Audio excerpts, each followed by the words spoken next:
The cafeteria buzzed with the usual dinner rush noise. Hundreds of military personnel filled the long tables, their conversations mixing with the clatter of metal trays and utensils. The smell of meatloaf and mashed potatoes hung heavy in the air at Naval Base Norfolk, one of the largest military installations on the East Coast. Lieutenant Sarah Chen stood in line with her tray, wearing standard Navy utilities. At 5 feet 4 inches tall with a slight build, she looked like any other junior officer grabbing a meal after a long day. Her dark hair was pulled back in regulation style, and her face showed the quiet fatigue that came from months of intensive training. What nobody in that mess hall knew was that Sarah had just completed one of the military's most classified programs. For the past 18 months, she had been part of an experimental unit that didn't officially exist. The Navy SEAL program had secretly opened its doors to a select few women, and Sarah was among the first to graduate. The program was so classified that even her military records showed her assigned to a desk job in intelligence. Her real training had taken place at remote facilities, far from prying eyes. She had endured the same brutal selection process as male SEALs, crawling through mud, surviving on minimal sleep, and pushing her body beyond what she thought possible. But tonight, she was just another sailor in line for dinner. 3 people ahead of her stood Sergeant Marcus Rodriguez, a Marine who had recently transferred to Norfolk for a joint training exercise. At 6 feet 2 inches and built like a linebacker, Marcus had served 2 tours in Afghanistan and carried himself with the confidence that came from combat experience. Marcus was having a bad day. Earlier, his commanding officer had chewed him out for a minor paperwork error. The stress of the upcoming joint operation was getting to everyone, and Marcus felt the weight of proving himself in this new environment. As the line moved forward, Sarah stepped closer to the serving station. She was lost in thought, mentally reviewing the mission briefing she'd received that afternoon. Her unit was scheduled to participate in a classified training exercise, but she couldn't discuss the details with anyone outside her immediate team. Marcus turned to grab napkins from the dispenser behind him. As he spun around quickly, his elbow caught Sarah's tray. The metal tray flew from her hands, sending her dinner crashing to the floor. Meatloaf splattered across the white linoleum, and mashed potatoes decorated her boots. "Watch where you're going," Marcus snapped, not bothering to look at who he'd bumped into. The stress of his day came pouring out. Some people need to pay attention instead of daydreaming. Sarah looked down at her ruined meal, then back at Marcus. Her training had taught her to stay calm under pressure, to assess situations quickly, and to respond appropriately. She could see that Marcus was agitated, probably dealing with his own problems. "It's okay," she said quietly, bending down to start cleaning up the mess. Accidents happen. But Marcus wasn't finished. The combination of his bad day and the embarrassment of causing the spill made him defensive. "Accidents happen when people aren't paying attention," he said louder, drawing the attention of nearby diners. "Maybe if you Navy types weren't so soft, you'd be more aware of your surroundings." The comment hit a nerve. Sarah had heard variations of this for months during her SEAL training. Instructors had questioned whether women belonged in elite units. Fellow trainees had whispered that standards had been lowered. She had proved them wrong through blood, sweat, and determination, but the doubt never completely disappeared. Sarah stood up slowly, her jaw tightening slightly. Around them, conversations were dying as people began to notice the confrontation. Military dining facilities had their own social dynamics, and conflicts between service branches weren't uncommon, but they usually stayed verbal. "I was paying attention," Sarah said evenly, her voice carrying just enough edge to show she wasn't backing down. "And I've cleaned up the mess. Maybe we can both just move on." Marcus looked at her properly for the first time. He saw a small woman in Navy utilities, probably some desk officer who'd never seen real action. His pride and frustration clouded his judgment completely. "Move on?" He laughed harshly. "Let me tell you something, sailor. When Marines make mistakes, people die. Maybe the Navy doesn't teach you that in your cushy assignments, but some of us have real responsibilities. The insult stung because it was so far from the truth. Sarah had spent the last year and a half training for missions where mistakes would indeed cost lives. She had learned to disarm bombs, conduct underwater demolitions, and execute precision raids, but she couldn't say any of that. "I understand the importance of attention to detail," Sarah replied, her voice still controlled but with steel underneath. "And I respect what Marines do. I'm just asking that you show the same respect." Marcus stepped closer, using his size to intimidate. "Respect is earned, not given. What have you done to earn it besides wear a uniform?" That's when Sarah's training took over. Not the SEAL training, but her basic self-defense instruction. When Marcus moved into her personal space aggressively, her body reacted automatically. She shifted her weight slightly, preparing to defend herself if necessary. Marcus misread the movement as fear. Emboldened, he reached out and poked her shoulder with his index finger. "See? Navy soft. Probably never been in a real fight in your life." The poke wasn't violent, but it was deliberate contact, crossing a line that military protocol took seriously. Around them, other diners were definitely watching now. Some were pulling out phones to record what looked like it might become an interesting confrontation. Sarah's options flashed through her mind in seconds. She could report the incident to security, she could escalate verbally, or she could end this quickly and quietly before it got worse. Her SEAL training had taught her that sometimes the best way to avoid a bigger conflict was to demonstrate strength immediately.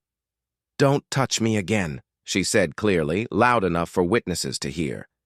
Marcus laughed. "Or what? You'll file a complaint? Call your superior officer?"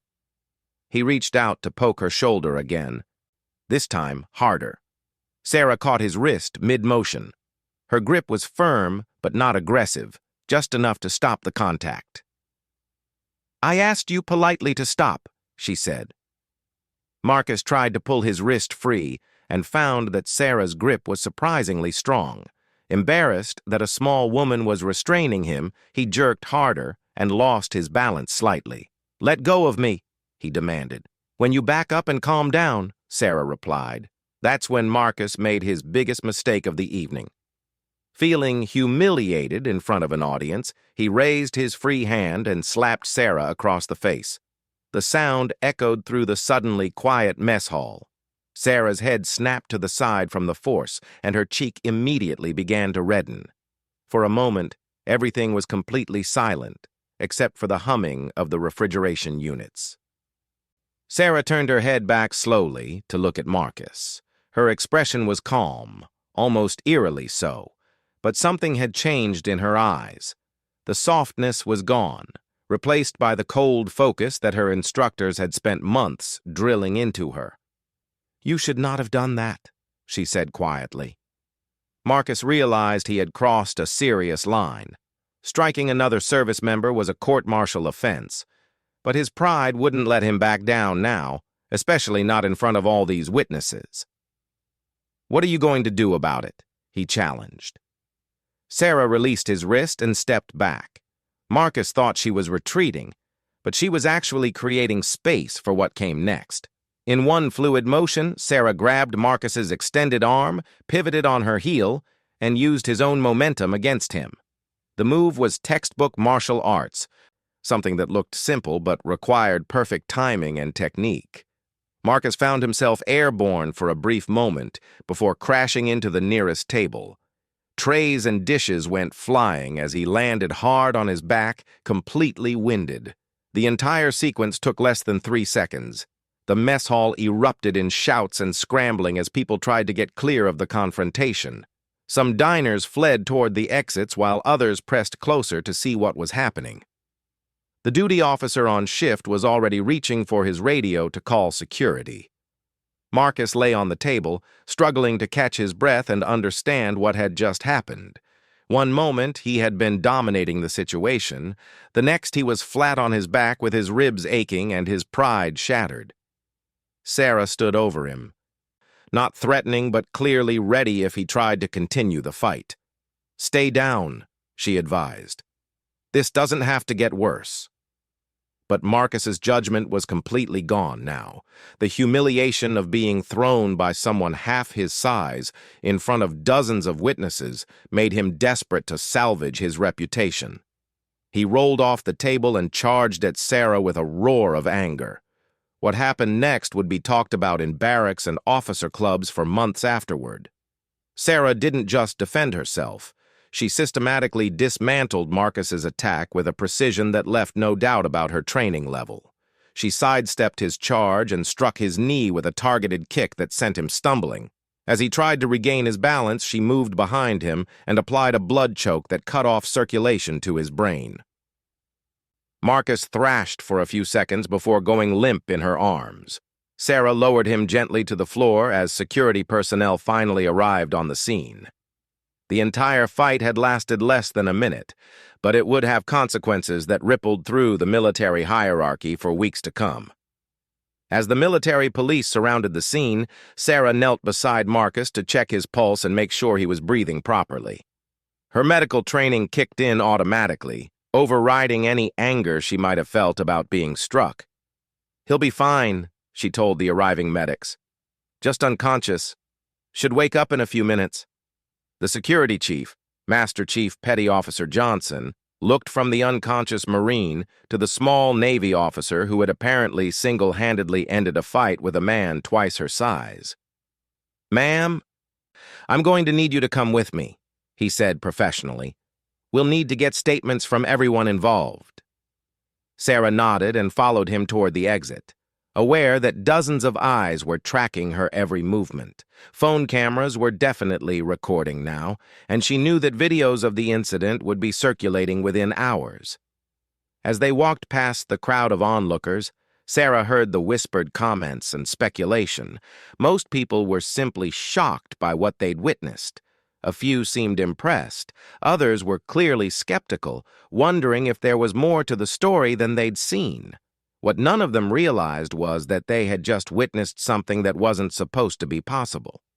According to official military records, Lieutenant Sarah Chen was an intelligence analyst with no combat training beyond basic self-defense. The skills she had just displayed didn't match her supposed background at all. As security led her away for questioning, Sarah knew that her cover was about to be blown. The careful secrecy that had surrounded her real assignment was crumbling because of one Marine's bad day and worse judgment. The phone videos were already uploading to social media. Within hours, the incident would be spreading across military networks and eventually to civilian media. Questions would be asked about how a junior Navy officer had acquired such advanced fighting skills. And somewhere in the Pentagon, officials would be scrambling to figure out how to explain what couldn't be explained without revealing one of the military's most closely guarded secrets. Marcus finally regained consciousness as the medics were checking his vital signs. His first confused question was the same one that everyone else was thinking. Who the hell is she? It was a question that would soon have much more significance than anyone in that mess hall could have imagined. The security office at Naval Base Norfolk was not designed for comfort. Lieutenant Sarah Chen sat in a metal folding chair across from Master Chief Johnson's desk, still wearing her dinner-stained utilities. The fluorescent lights hummed overhead, casting harsh shadows that made everyone look tired and older than they were. 3 hours had passed since the incident in the mess hall. In that time, the story had taken on a life of its own.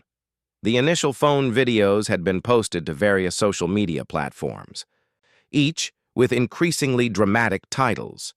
Navy Officer Destroys Marine in Epic Fight was one of the tamer versions. Master Chief Johnson was a 30-year veteran who had seen just about everything during his career. He prided himself on being able to read people and situations quickly.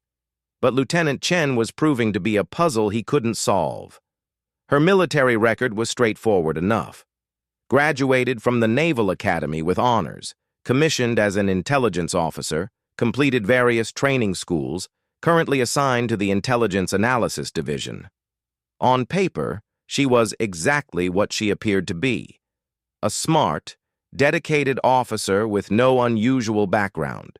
But Master Chief Johnson had watched the security camera footage 4 times now. What he saw didn't match the paperwork at all. "Lieutenant," he said, leaning back in his chair, "I've been doing this job for a long time. I've broken up fights between sailors, Marines, soldiers, and airmen. I've seen bar brawls and parking lot disputes and mess hall arguments that got out of hand." Sarah waited patiently for him to continue. She had been trained to handle interrogations, though not in circumstances like these. "What I saw on that camera footage," Johnson continued, "that wasn't someone defending themselves. That was someone with advanced combat training taking apart an opponent with surgical precision. Those moves don't come from self-defense classes." "I've been taking martial arts since I was young," Sarah replied. It wasn't a lie, exactly. She had studied karate and jiu-jitsu before joining the Navy. But the techniques she'd used against Marcus came from much more recent and intensive training. Johnson opened a folder on his desk. "I called your commanding officer, Commander Harrison. He's on his way here to collect you. But before he arrives, I thought you might want to explain how an intelligence officer learned to fight like that." Sarah knew that Commander Harrison was actually her cover supervisor, not her real commanding officer. Her actual chain of command ran through channels so classified that Master Chief Johnson didn't even know they existed. "I train in my free time," she said simply. "Physical fitness is important to me." "Lieutenant, I was a Marine before I became Navy. I've seen Marines with years of combat experience who couldn't have done what you did. You didn't just win that fight. You controlled it completely from the moment it turned physical." Before Sarah could respond, there was a knock on the office door. Commander Harrison entered, looking exactly like what he was: a career intelligence officer more comfortable with briefing rooms than crisis management. "Master Chief," Harrison said, nodding to Johnson before turning to Sarah. "Lieutenant, are you all right?" "Yes, sir," Sarah replied, standing at attention. Harrison was clearly uncomfortable with the situation. Sarah's real commanders had briefed him on her cover identity, but they hadn't prepared him for something like this. He was supposed to supervise a theoretical desk officer, not deal with the aftermath of a public fight. "Master Chief, what's the status of the investigation?" Harrison asked. Johnson handed him a thick file. "Witness statements are consistent. Sergeant Rodriguez initiated physical contact, struck Lieutenant Chen, and continued to escalate until she defended herself. Based on the evidence, she acted within her rights." "And Sergeant Rodriguez?" "Concussed but stable. He's been released from medical with orders to report to his commanding officer in the morning. He'll likely face disciplinary action for striking another service member." Harrison nodded, relieved that the immediate crisis seemed manageable. "Then Lieutenant Chen is free to go?" "Officially, yes," Johnson said. "But, Commander, I've got to tell you, this is going to generate a lot of attention. The videos are already going viral. People are asking questions about how your intelligence officer learned to fight like special forces." That was exactly what Harrison had been afraid of hearing. Sarah's cover story was designed to withstand casual scrutiny, but not intense public interest. If reporters or investigators started digging into her background, they might uncover inconsistencies that could expose the classified program. "I understand your concerns, Master Chief," Harrison said carefully. "Lieutenant Chen takes her physical fitness seriously, and she's had extensive martial arts training. Sometimes people underestimate what dedicated training can achieve." Johnson wasn't buying it, but he recognized a classified situation when he saw one. In 30 years of military service, he'd learned when to push for answers and when to back off. This was clearly a back-off situation. "Very well, Commander. The lieutenant is free to go, but I'd recommend keeping her away from public areas for a while. This story has legs, and people are going to be looking for her." As they left the security office, Harrison walked quickly toward his car, gesturing for Sarah to follow. Neither of them spoke until they were inside his vehicle with the doors closed. "Jesus Christ, Sarah," Harrison said, using her first name for the first time since they'd met. "What the hell happened in there?" "A Marine got physical with me and I defended myself," Sarah replied. "That's all." "That's all?" Harrison started the engine and pulled out of the parking space. "Do you have any idea what kind of shitstorm this is going to create?" "There are already news crews at the front gate asking about you." Sarah felt a knot forming in her stomach. Media attention was the last thing her real mission needed. The experimental SEAL program was so sensitive that even its existence was classified at the highest levels. "Sir, what are my orders?" she asked. Harrison drove in silence for several minutes, clearly wrestling with a situation he wasn't prepared for. Finally, he spoke again. "I've been told to take you to a safe house off base. Your real commanding officer wants to debrief you personally." The safe house turned out to be a modest apartment complex 20 minutes from the naval base. Harrison led Sarah to a unit on the second floor, knocked 3 times, paused, then knocked twice more. The door opened to reveal a woman in her 40s wearing civilian clothes. Captain Lisa Rodriguez had 20 years of experience in special operations, most of it classified. She was one of the few people authorized to know the full details of Sarah's real assignment. "Thank you, Commander," Rodriguez said to Harrison. "I'll take it from here." Harrison looked relieved to hand off responsibility. "Captain, if there's anything else you need, we'll be in touch," Rodriguez said, effectively dismissing him. Once Harrison left, Rodriguez gestured for Sarah to sit on the couch. The apartment was spartanly furnished but comfortable, clearly set up as a temporary accommodation for classified operations. "Well," Rodriguez said, settling into an armchair across from Sarah, "this is a hell of a mess." "Ma'am, I know this complicates things, but I couldn't let him hit me and not respond. It would have blown my cover just as much if I'd acted like a typical desk officer." Rodriguez nodded thoughtfully. "Actually, your response was probably the best of several bad options. The problem isn't what you did. The problem is that 20 people recorded it and now the whole world wants to know who you are." "What's the situation with the program?" Sarah asked. "That's what we need to figure out. The Pentagon is in full damage control mode. There are already congressional staffers asking questions about special operations training for women. If they connect this incident to our program—" Rodriguez didn't need to finish the sentence. Sarah knew that the experimental SEAL program existed at the pleasure of a very small number of senior officials. If it became a public controversy before they were ready to announce it, the program could be shut down immediately. "Ma'am, what if we just tell the truth? Say that I'm part of a physical fitness study or something?" "We considered that," Rodriguez replied. "But your techniques were too advanced. Anyone with military experience who watches those videos can see that you've had special operations training. A cover story about fitness studies won't hold up." Rodriguez stood up and walked to the window, looking out at the parking lot below. "There's something else you need to know. Sergeant Rodriguez isn't just any Marine. He's assigned to a joint task force that's been investigating unauthorized special operations training." Sarah felt her stomach drop. "Are you saying he recognized something about my techniques?" "We don't know yet. He was concussed and disoriented when they questioned him at the hospital.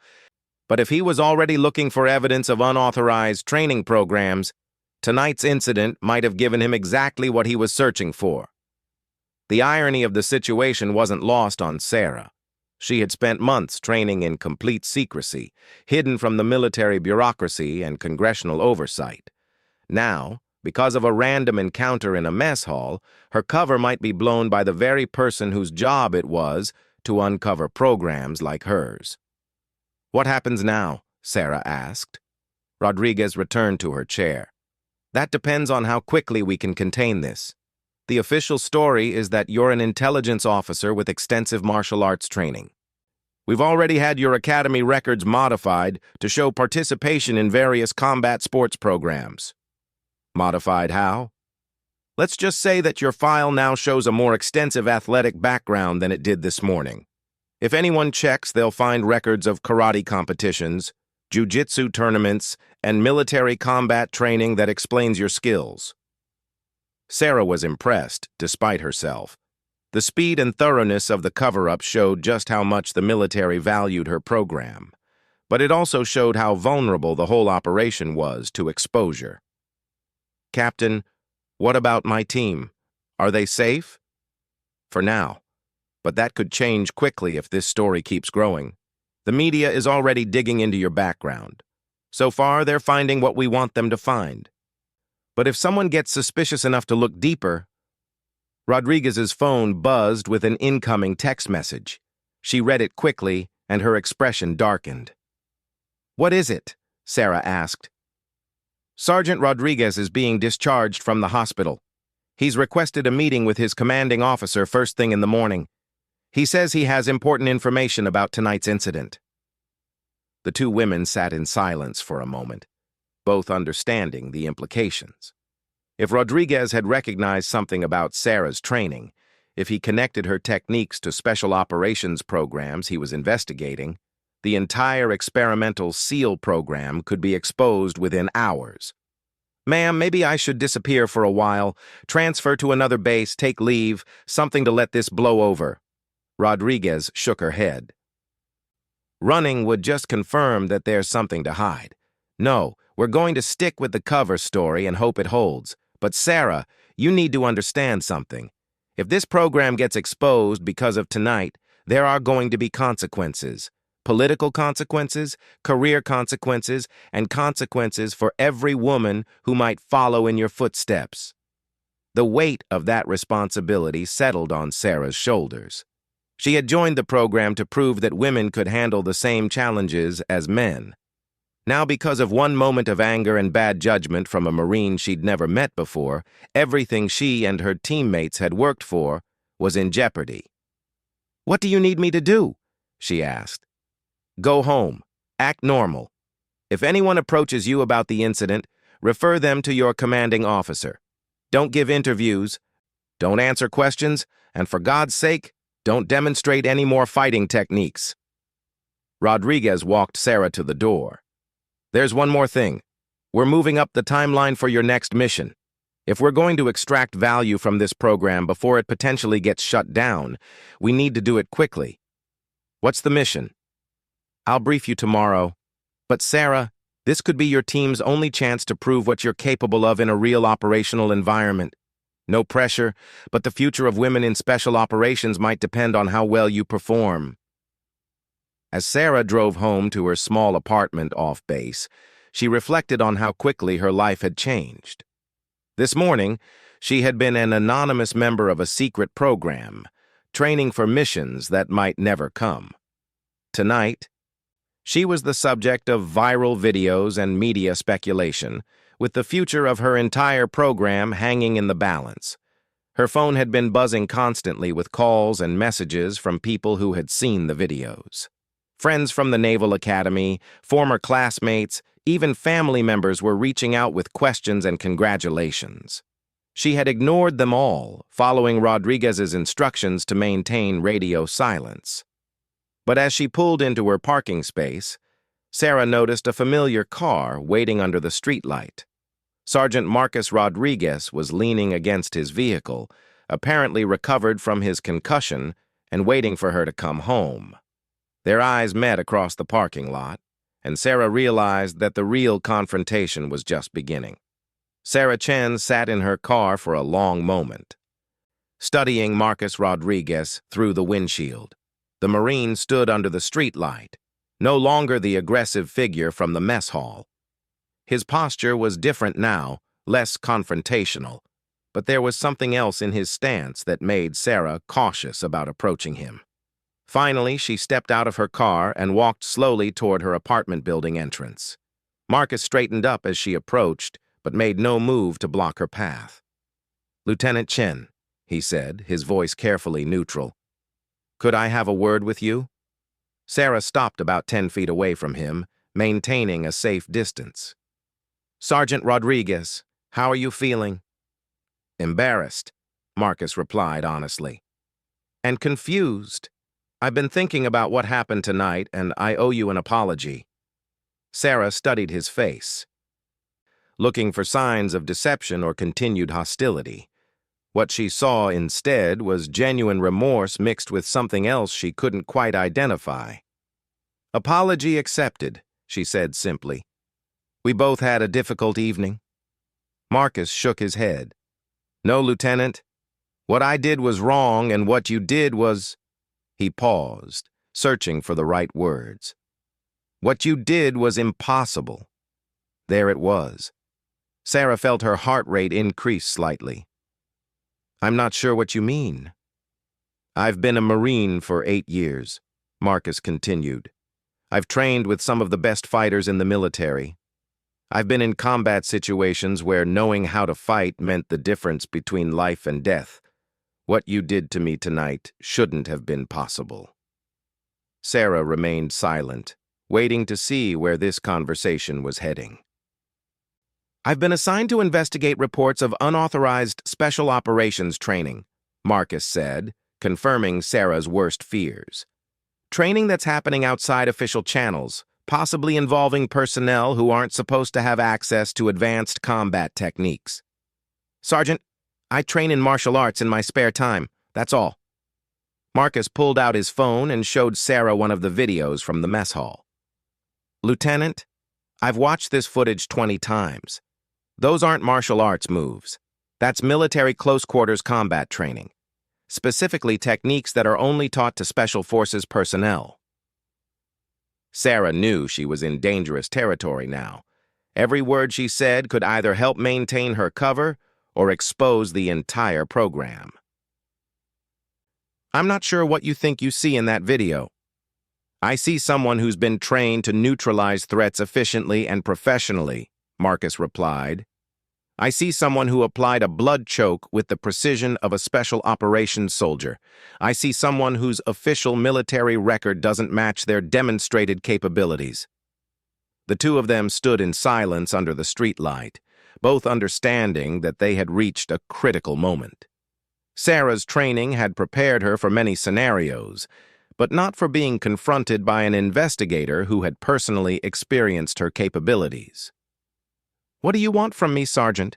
She asked finally. Marcus glanced around the empty parking lot, then stepped closer to Sarah. When he spoke again, his voice was barely above a whisper. 3 months ago, I was contacted by a congressional oversight committee.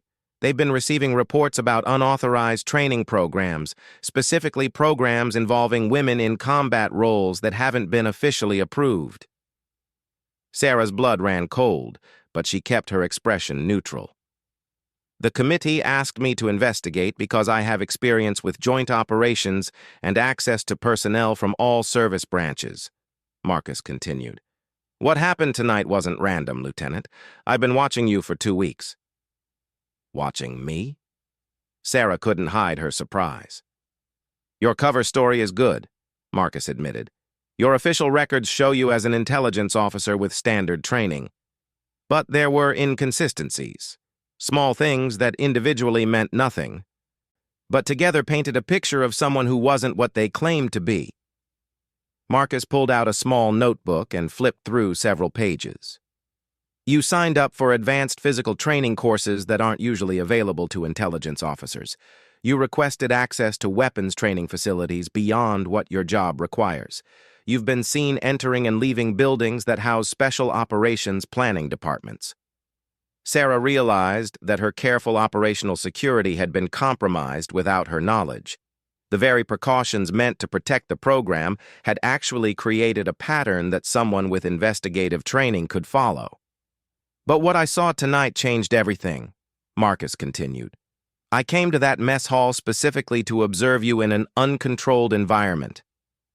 I thought maybe I'd see you make a mistake that would confirm my suspicions. So you deliberately provoked a confrontation. Not the way it happened, Marcus said, his voice filled with regret. I planned to bump into you, maybe start a minor argument to see how you reacted. But when I actually did it, my own anger took over. The stress of the investigation, the pressure from my superiors, it all came out at once.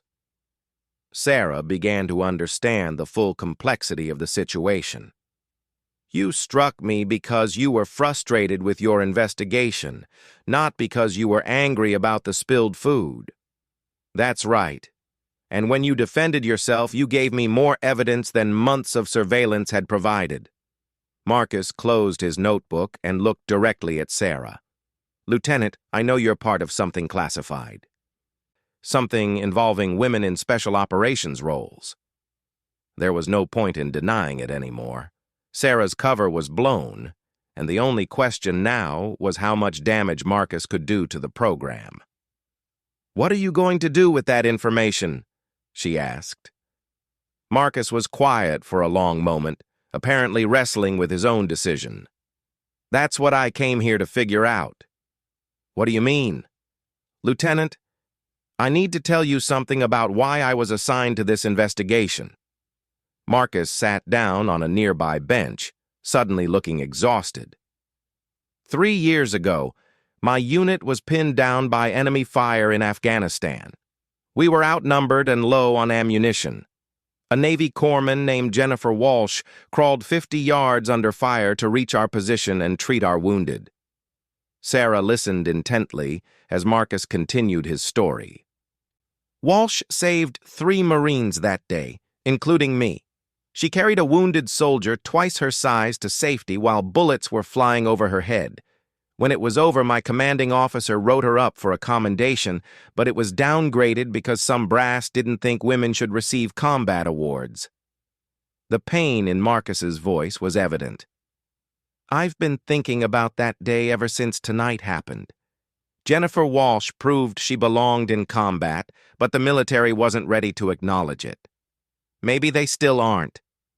So what does that mean for your investigation? Marcus stood up and faced Sarah. It means I need to make a decision about what I report to the Oversight Committee. I can tell them that I found evidence of an unauthorized training program. That would probably shut down whatever you're part of and end the careers of everyone involved. Or I can tell them that the reports were false, that there's no evidence of unauthorized training, and that Lieutenant Sarah Chen is exactly what her records say she is, an intelligence officer who happens to be very dedicated to physical fitness. Sarah stared at him in surprise. You would lie to a congressional committee? I would choose not to destroy something that might be important, Marcus replied. What I saw tonight wasn't just good training. It was someone who's prepared to defend themselves and others with skills that could save lives in the right situation. The weight of Marcus's offer settled over Sarah. He was willing to sacrifice his own investigation and potentially his career to protect a program he believed in, based on nothing more than a few minutes of observation and a memory from Afghanistan. Sergeant, I can't ask you to do that. You're not asking, I'm offering. Marcus pulled out a business card and handed it to Sarah. But I want something in return. Sarah looked at the card. It had Marcus's contact information and nothing else. What do you want? I want to know that what I'm protecting is worth protecting. I want to know that if women like you are being trained for special operations, it's because they're the best candidates for the job, not because of politics or social engineering. The challenge in his voice was clear. Marcus was offering to protect the program, but he wanted proof that it deserved protection. How would I provide that proof? Sarah asked. Your real commanding officer can contact me through official channels. If there's a way for me to observe what you're actually trained to do in a controlled environment, I'd like to see it. Sarah considered the implications. Marcus was asking for access to classified information and training methods, but he was also offering to provide cover for the program from congressional investigation. I'll have to check with my superiors, she said finally. I understand, but Lieutenant, you should know that this investigation isn't going away. If I don't find anything, they'll send someone else, someone who might not have reasons to want the program to succeed. Marcus walked back toward his car, then stopped and turned around one more time. For what it's worth, I'm sorry about how tonight started. You didn't deserve to be treated like that, regardless of what your training background is." "Thank you," Sarah replied. "And Sergeant, Jennifer Walsh sounds like someone who deserved better than she got." "She was. That's why I don't want to see the same thing happen to you or anyone else like you." Marcus drove away, leaving Sarah alone in the parking lot with a decision to make. She pulled out her encrypted phone and called Captain Rodriguez. "Sarah, what's wrong?" "Ma'am, we have a problem, and maybe an opportunity." 15 minutes later, Sarah was back at the safe house, explaining her conversation with Marcus to Captain Rodriguez. The older officer listened without interruption, taking notes on key details. "He's offering to torpedo his own investigation?" Rodriguez asked when Sarah finished. "In exchange for proof that the program is legitimate and effective, yes." Rodriguez was quiet for several minutes, clearly weighing options that Sarah couldn't see. Finally, she spoke again. "There's something you don't know about that congressional committee. They've been planning to hold hearings about women in combat roles next month. Those hearings could either open doors for expanded opportunities or slam them shut for a generation. How does that affect us? If we can demonstrate that our program works, that women can be successfully integrated into special operations, it could change the entire conversation. But if we're exposed as an unauthorized experiment before we're ready..." Rodriguez didn't need to finish. Sarah understood the stakes. "Ma'am, what if we brought Sergeant Rodriguez into the program temporarily? Not as a participant, but as an observer who could provide testimony to the committee?" "That's exactly what I was thinking," Rodriguez replied. "His Marine credentials and investigative background could give him credibility with the Oversight Committee, but it would mean taking a huge risk." "What kind of risk?" "We'd have to read him into the program officially. That means he'd know everything about what we're doing, who's involved, and what our capabilities are. If he changes his mind and decides to expose us..."